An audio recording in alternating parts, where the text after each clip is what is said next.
Life after life.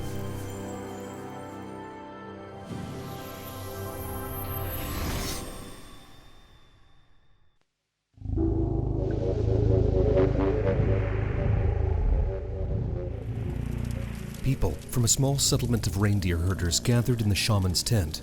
A misfortune had occurred. Tapir didn't return from the hunt, and everyone had a sense that something was wrong. Jan and Saphira were flying outside the tent, but could see everything that was happening inside. In his shamanic attire, Cam took a tambourine and, dancing lightly, began to strike it with a kamla, summoning the spirit helpers.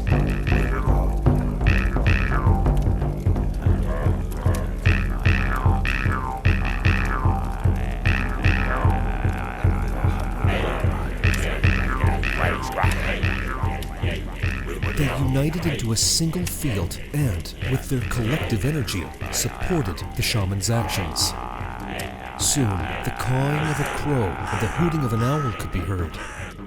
The raven and the eagle owl, the spirit helpers, all circled and flew around the tent. A squirrel joined them, running in circles on the outer surface of the tent. A fox darted around and barked along with numerous other spirits. Is Tapir alive? Alive. Where is he? At the meadow of the Black River. The shaman became increasingly more furious, beating the tambourine, summoning Timber, the spirit of shamanistic ecstasy. In the form of a deer, he galloped toward the shaman. He mounted it and called upon the ancestral spirit of the shaman.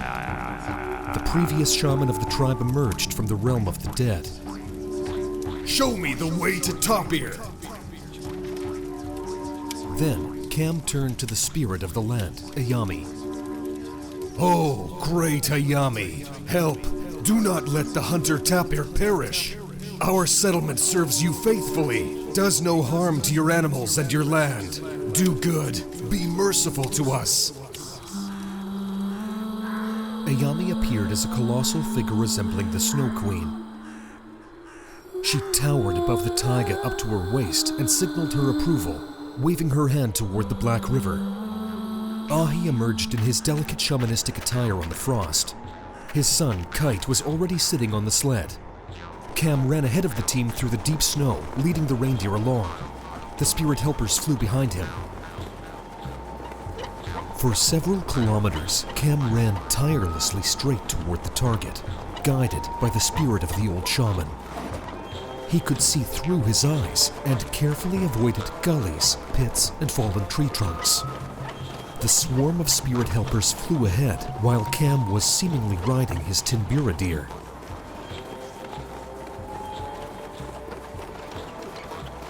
They knew the exact way to Tapir. He lay unconscious by the river, nearly freezing. A wolf pack had already gathered nearby, waiting for their prey. After lifting Tapir, Cam placed the hunter on the sled and ran ahead of the reindeer back. In the tent, all his kinfolk were waiting for him. They laid Tapir in the middle, closer to the hearth.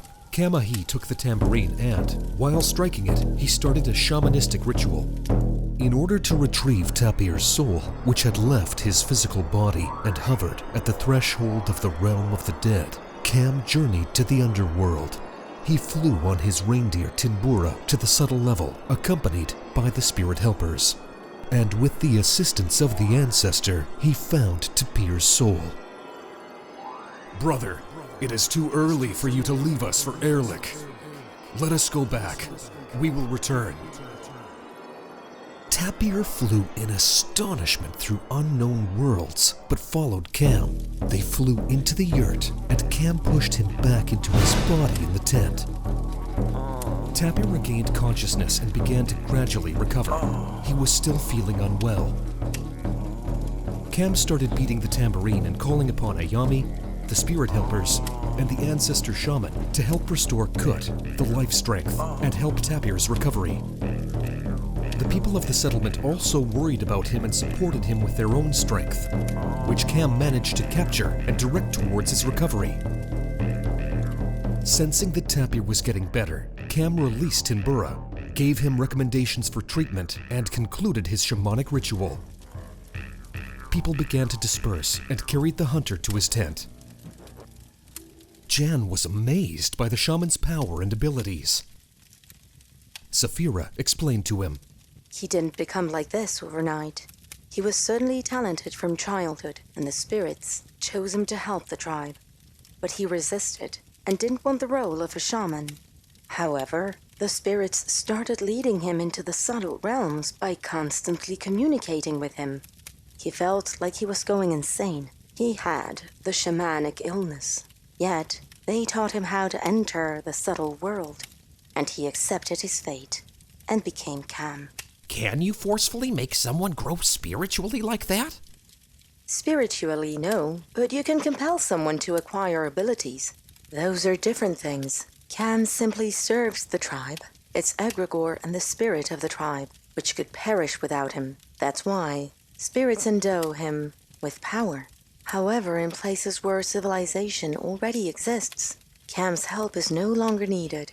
Only weak shamans remain because strength is given for the purpose of the tribe's survival. Jan and Saphira flew closer to the shaman. He noticed them. Jan asked him how he became Cam. When the old shaman died, he started appearing in my dreams frequently. Even during the day I was seeing him. And my grandmother told me that the spirits chose me as a shaman. But I didn't want this fate because Cam doesn't belong to himself. He only lives to serve people 24 hours a day. If something happens to someone, Cam must help them selflessly. And it's difficult when you cannot refuse. The spirits compel you to help everyone. I resisted, but my deceased relatives saw in me the abilities of a medium, a person who could communicate with the spirits. Led by the old shaman, they began to extract my jula, my soul, from my body. I started having visions. I saw the spirits. I saw ancestors in the subtle realm, even at daytime, like hallucinations. And I developed shamanic illness. I was delirious while talking to them. They persuaded me to become Cam because they really wanted to help our kinsfolk, but they couldn't do it without a shaman. I would run into the taiga, often sitting near the Arancas, where the remains of the shaman's ancestor were located, next to the shamanic tree where his old broken items hung. Drums, kamlas, costumes. The ancestor and the helping spirits would extract my jula from my body and teach me to live in their world. I learned to move around the area in the subtle body, to communicate with the spirits. The old Cam taught me how to do it. Then I took the drum and started a shamanic ritual to gain control over these states. When I hold the drum in my hands, I am Cam. But otherwise, I disconnect and live like an ordinary person. They started coming to me for help, asking about the weather and about the whereabouts of animals for hunting. Those are important things, and the ancestors explained everything to me. They know everything, like how to heal, for example. Do you do anything to help people yourself? Yes, I have to. Recently, B's son passed away. She was deeply distressed, constantly thinking about him. Her jula flew to the realm of the dead, and she sat there, lost, unresponsive to anything. I flew there, returned her soul to her body, cut that connection with her son, and she felt better. Sometimes I make sacrifices. When a person falls ill, it means an evil spirit has taken hold of them. I transfer it into a reindeer and send it into the taiga for the animals to devour. That's how people recover. Sometimes, if the illness is severe and the ancestors don't have enough strength, I kill a reindeer. They nourish themselves with its blood, and the powers come and drive away the evil spirit from the person. But I thought that the cause of illness was bacteria. Viruses are physical bodies of evil spirits. They live within them.